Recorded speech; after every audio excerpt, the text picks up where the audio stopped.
Our next step is to edit the colors and create our banner logo area. I can retrieve the color codes for my banner and footer from my slideshow, and I can create a single rule and apply it to 3 different classes by separating those classes with commas. To insert the image, I've taken the image and copied it into my images folder. To easily grab the file name, I can click on the image, tap F2, and copy that file name. Then inside my logo div, I can set up an image by going Image Source, look in the Images folder, paste in the file name, and put in .png. You need to put in some alternate text, and for now, I've set the height to 100. Next, we want to change the font so that it matches our design. To get the code for the font, go into Google Fonts and search for Railway. Then click on it and click on the Get Font option. We can then get the embed code, and my preference is to use @import.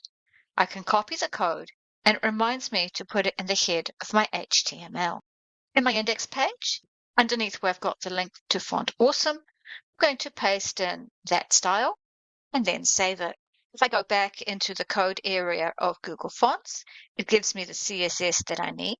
So I'm going to copy that font family code, and I'm going to apply that Railway font to my H1, H2 headings.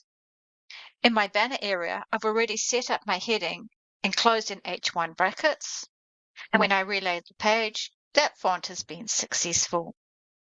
I can follow similar steps to get my body font correct by searching for bitter, getting the import code, copying it, putting it in the font import area in the head part of index.php.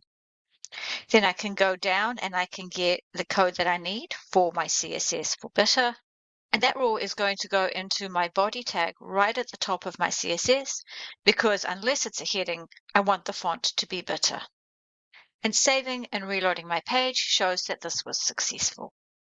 As we don't want a gap between our columns, but only our rows, instead of using grid gap, we can try row gap in our CSS. I've edited my CSS, was pleased to see that worked.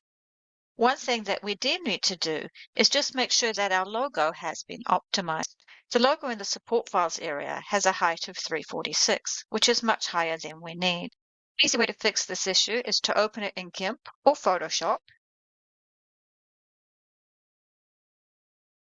scale the image, and I'm going to change the height to 100, and it will scale it in proportion.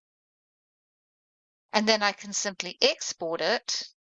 Be careful to save it in the images folder of my project, and pushing export, and it will want to replace it. It will optimize it.